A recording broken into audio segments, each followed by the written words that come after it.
નમસ્કાર, હું છું ગોપી ઘાંગર અને આપ જોઈ રહ્યા છો નિર્ભય ન્યૂઝ।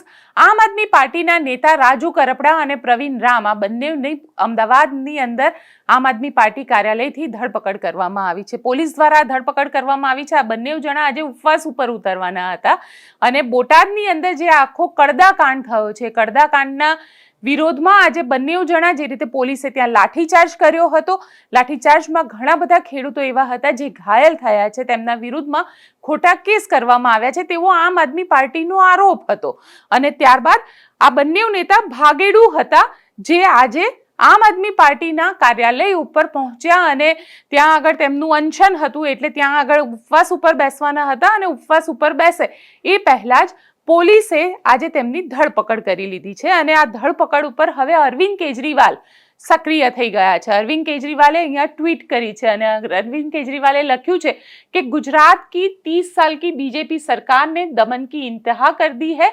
એટલે ગુજરાતમાં હવે એક લિમિટ આવી ગઈ છે બીજેપી સરકારની કે ક્યાંક ને ક્યાંક એ દમન કરી રહ્યા છે। ખેડૂતો ઉપર ક્યારેક દમન કરવાનું, ક્યારેક પશુપાલકો ઉપર દમન કરવાનું, આ પ્રકારના દમનની વાત અહીંયા આગળ કરવામાં આવી છે। કિસાનો કે પક્ષ में आवाज उठाने के जुर्म में आज आम आदमी पार्टी के 2 नेता प्रवीण राम, राजू करपड़ा को गिरफ्तार कर लिया गया।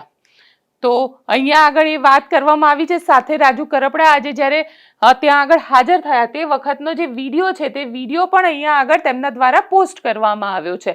આ એ વિડીયો છે જે રાજુ કરપડા જે વખતે ત્યાં આગળ પહોંચ્યા હતા અને પહોંચીને જ્યારે મીડિયા સાથે વાતચીત કરી રહ્યા હતા તે જ વખતે પોલીસ તેમને પકડીને તેમને બેસાડી દેવામાં આવ્યા।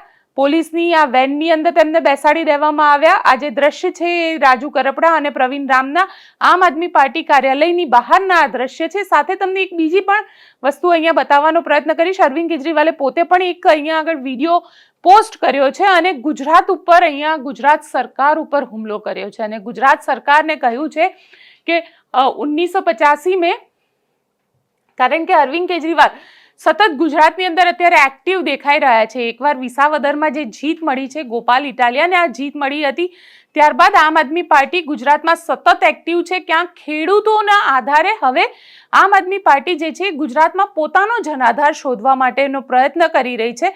તેવામાં કે અરવિંદ કેજરીવાલે અહીંયા આગળ ટ્વીટ કરી છે કે 1985 में गुजरात में कांग्रेस की 182 में से 149 सीट आई थी। જે ખામ થિયરી જે વખતે આવી હતી, માધવસિંહ સોલંકી જે વખતે મુખ્યમંત્રી બન્યા હતા અને સૌથી હાઈએસ્ટ સીટ કોંગ્રેસને મળી હતી 149। कांग्रेस को अहंकार हो गया।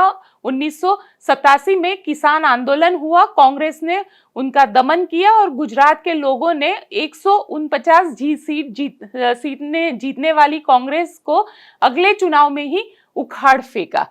ક્યાંક કોંગ્રેસને પછીનો જે નેક્સ્ટ ઇલેક્શન હતું તેની અંદર હારનો સામનો કરવો પડ્યો હતો તે પણ અહીંયા લખવામાં આવ્યું છે। पिछले 30 साल से गुजरात में बीजेपी का शासन है, उन्होंने भी अब बहुत ज्यादा अहंकार हो गया है। जिस तरह से उन्होंने किसानों का दमन शुरू किया है, गुजरात के लोग अगले चुनाव में बीजेपी को उखाड़ फेंकेंगे।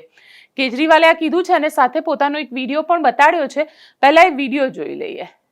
नमस्कार।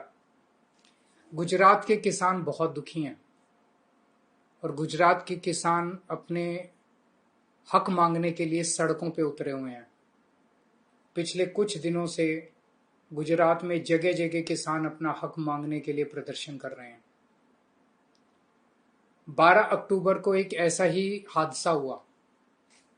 गुजरात के किसानों की कई मांगे हैं, लेकिन 2 मांगों को लेके 12 अक्टूबर को बोटाड जिले में हरदड़ गांव में गुजरात के किसानों ने महापंचायत बुलाई। ये 2 मांगे क्या थी? पहली मांग थी, गुजरात में एक करदा प्रथा है। इस प्रथा के तहत जब किसान मंडी में अपनी फसल बेचने जाता है, वहां पे व्यापारी से किसान की सहमति हो जाती है। मान लीजिए किसान और व्यापारी में सहमति हो गई, भी 1400 रुपये रेट में तुम्हारी फसल लेंगे। अब कुछ व्यापारी बदमाशी करके करदा प्रथा के तहत उससे 100-150 किलो, उसका 10%, 20%, उतनी फसल तो उसकी 1400 में ले लेते हैं और बाकी फसल कहते हैं तेरी फसल खराब है, इसके पूरे दाम नहीं मिलेंगे, ये इसके तेरे को 1200 रुपए देंगे। और ये लगभग बहुत सारे किसान, लगभग सभी किसानों के साथ इस तरह से हो रहा है। तो किसानों की मांग है कि इस शोषण से हम लोगों को बचाया जाए। व्यापारियों को जिस रेट पे दाम तय होता है उसी रेट पे सारी फसल खरीदने के लिए व्यापारी बाध्य होना चाहिए। क्या गलत है इसमें? सही है, किसान अपनी फसल का दाम ही तो मांग रहा है। दूसरा, व्यापारी को जब एपीएमसी की मंडी में, सरकारी मंडी में किसान अपनी फसल लेके जाता है तो कानून ये कहता है कि व्यापारी वहीं पे उसी मंडी में किसान से वो सारी फसल ले लेगा। व्यापारी उसको कहता है कि ये फसल अब तो मेरी फैक्ट्री में, मेरी मिल में या मेरे फलाने गोदाम में पहुंचा के आ। वो गोदाम 30 किलोमीटर दूर है, 40 किलोमीटर दूर है। तो किसान को अपने पैसे से ट्रांसपोर्ट भर के अपनी फसल को उसको 30 किलोमीटर, 40 किलोमीटर, 50 किलोमीटर दूर पहुंचा के आना पड़ता है। उसका पैसा किसान को देना पड़ता है, वो भी खर्चा किसान के ऊपर पड़ता है। तो किसान का कहना है कि कानून में लिखा है कि फसल एपीएमसी की मंडी में बिकेगी, मंडी में व्यापारी हमसे ले, फिर उसके बाद वो उस फसल को जहां ले जाए। इन दो मांगों को लेके बोटाड जिले में 12 अक्टूबर को हरदड़ गांव में एक महापंचायत थी। उस महापंचायत में जब किसान इकट्ठा होने चालू हुए तो 30 साल से गुजरात पे राज कर रही बीजेपी की सरकार ने निहत्थे किसानों पे लाठीचार्ज कर दिया, बर्बरता से मारा उनको और उनके ऊपर टीयर गैस, आंसू गैस के गोले छोड़े गए निहत्थे किसानों के ऊपर। वो केवल एक महापंचायत करने जा रहे थे अपनी मांगों को मांगने के लिए। और उसी दिन उन किसानों पे, जिन किसानों पे अत्याचार किया गया, जो किसान अपना हक मांग रहे थे, उनमें से 85 किसानों के ऊपर एफआईआर दर्ज कर दी गई। और एफआईआर किसकी? अटेम्प्ट टू मर्डर की धारा 307 लगा दी गई किसानों के ऊपर और उनमें से कई किसानों को गिरफ्तार कर लिया गया। आम आदमी पार्टी इस पूरे आंदोलन का शुरू से समर्थन कर रही है, किसानों के साथ खड़ी है, हर कदम पे किसानों के साथ खड़ी है, किसानों के हक के लिए लड़ रही है। हमारे दो नेता राजू करपड़ा और प्रवीण राम, ये दोनों किसानों के साथ हर वक्त मौजूद थे। आज थोड़ी देर पहले इन दोनों नेताओं को गुजरात पुलिस ने गिरफ्तार कर लिया है। मैं गुजरात सरकार को कहना चाहता हूं, सबसे पहली बात, गुजरात के किसानों की सभी मांगों को तुरंत मानिए। दूसरी बात, गरीब किसानों के खिलाफ जो केस किए गए हैं उन केसेस को वापस लिया जाए। आपको अगर केस करने, हमारे खिलाफ कर दीजिए, हम नहीं डरते तुमसे। आपने मेरे को जेल में डाला, मनीष सिसोदिया को जेल में डाला, संजय सिंह को जेल में डाला, सत्येंद्र जैन को जेल में डाला, आपने हमारे कितने नेताओं को जेल में डाला, कुछ नहीं हुआ, हम आ गए वापस। आप हमको जेल में डाल दीजिए, किसानों को, निर्दोष किसानों को जो अपने हक के लिए लड़ रहे हैं, गरीब किसान जो अपने हक के लिए सड़क पे लड़ रहे हैं, उनको छोड़ दीजिए। ये जो 85 किसानों के ऊपर, इनमें जो 2-3 आम आदमी पार्टी के नेता हैं, उन पे आप जितने मर्जी केस कर लीजिए, और बड़ी बड़ी धाराओं में केस कर लीजिए, हम लड़ लेंगे तुमसे, लेकिन गरीब किसानों के केस वापस ले लीजिए। और मैं गुजरात के किसानों को कहना चाहता हूं, आज ये इन 85 किसानों के साथ हो रहा है, कल आपके साथ भी होगा। गुजरात के सभी किसानों को सड़क पे उतर के एकजुट होके अपनी मांगों को मांगना चाहिए। मैं भारतीय जनता पार्टी की गुजरात की सरकार से कहना चाहता हूं, 1985 में कांग्रेस की सरकार आई थी, उस वक्त उनकी 149 सीट थी 182 में से। उन्हें भी आप ही की तरह अहंकार हो गया और उन्होंने किसानों का दमन करना शुरू कर दिया।